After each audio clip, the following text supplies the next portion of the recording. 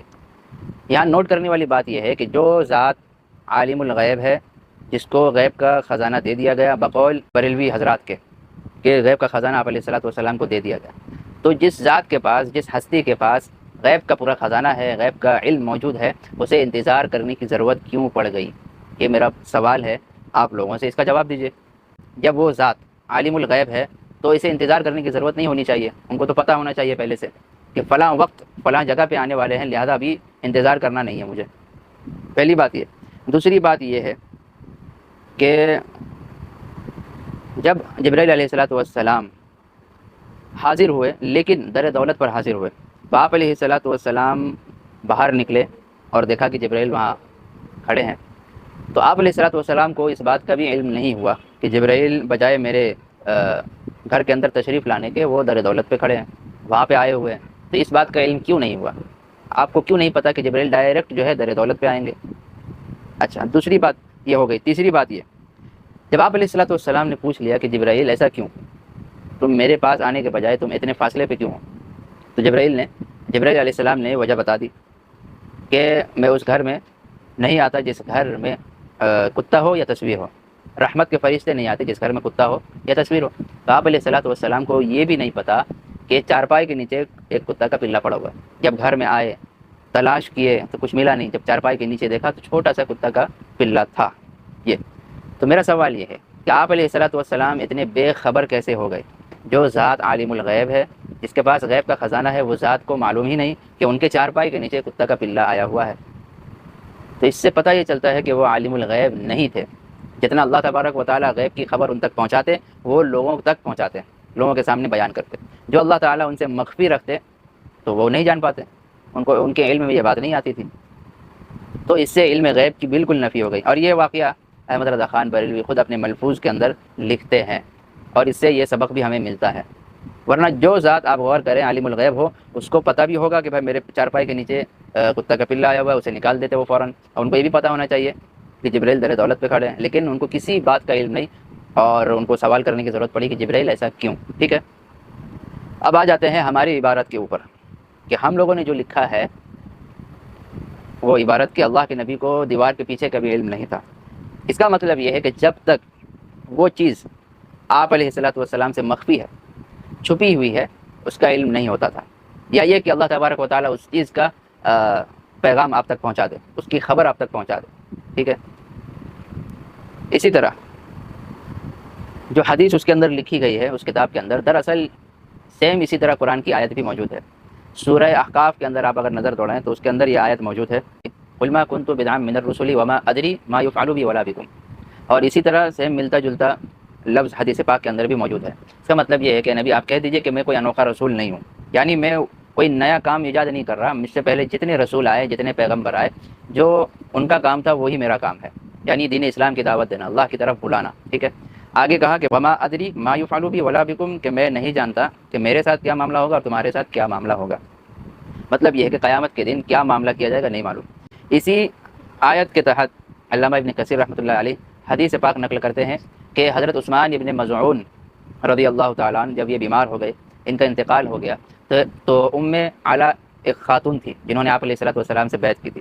اس وقت جب حضرت عثمان ابن مظعون رضی اللہ تعالیٰ عنہ ان کو کفنایا گیا تو اس خاتون نے کہا کہ میں گواہی دیتی ہوں کہ اللہ کی رحمت ہو آپ پر، اللہ تبارک و تعالیٰ نے آپ کے ساتھ کرم کا معاملہ کیا۔ تو آپ علیہ الصلوۃ والسلام نے اس کے یہ جملہ سننے کے بعد ارشاد فرمایا تھا کہ تمہیں کیسے معلوم کہ اللہ نے اس کے ساتھ کرم کا معاملہ کیا؟ تو اس خاتون نے کہا کہ مجھے معلوم نہیں ہے۔ پھر آپ نے جو ارشاد فرمایا وہ قابل غور ہے۔ آپ علیہ الصلوۃ والسلام نے ارشاد فرمایا تھا کہ ان کے پاس ان کے رب کی طرف سے اچھی حالت میں موت آئی ہے، میں ان کے لیے خیر کی امید کرتا ہوں، اللہ کی قسم مجھے نہیں معلوم، حالانکہ میں اللہ کا رسول ہوں، کہ میرے ساتھ کیا کیا جائے گا۔ اور یہی الفاظ اس کے اندر بھی موجود ہے، واللہ ما ادری وانا رسول اللہ ما یفعل بی۔ کیا فرمایا؟ یہ قابل غور بات ہے۔ یہ حدیث صحیح بخاری کے اندر موجود ہے۔ آپ نے فرمایا کہ میں امید کر سکتا ہوں کہ حضرت عثمان ابن مظعون کے ساتھ اللہ تبارک و تعالیٰ خیر کا معاملہ کریں گے، کیونکہ موت جو ہے اچھی حالت میں آئی ہے۔ اور آگے فرمایا کہ مجھے یہ تک نہیں معلوم کہ میرے ساتھ کیا معاملہ کیا جائے گا، یعنی آپ کو بھی اس کا علم نہیں ہے۔ جی آگے صحیح بخاری کی ایک روایت ہے جس میں الفاظ اس طرح ہے، ما ادری وانا رسول اللہ ما یفعل بی، میں اللہ کا رسول ہوں، اس کے باوجود مجھے نہیں معلوم کہ ان کے ساتھ کیا کیا جائے گا۔ تو محترم ناظرین گرامی، آپ کو اس بات کا علم ہو گیا ہوگا کہ اتنی ساری احادیث اور آیتوں کا بیان کرنے کا مقصد صرف یہی ہے کہ آپ علیہ الصلوۃ والسلام عالم الغیب نہیں ہے۔ احمد رضا خان بریلوی نے جو واقعہ نقل کیا اس سے بھی غیب کا کوئی عطا پتہ نہیں چلتا، یعنی اس سے بھی کوئی غیب ثابت، بلکہ غیب کی نفی ہو رہی ہے، اس واقعے سے غیب کی نفی ہو رہی ہے، ٹھیک ہے۔ اسی طرح ہمارے اکابرین نے جو عبارتیں نقل کی ہے کہ آپ کو دیوار کے پیچھے کا علم نہیں تھا، تو صحیح بات ہے، اللہ نے مخفی رکھا، آپ کو اس کا علم نہیں تھا کیونکہ آپ عالم الغیب نہیں تھے۔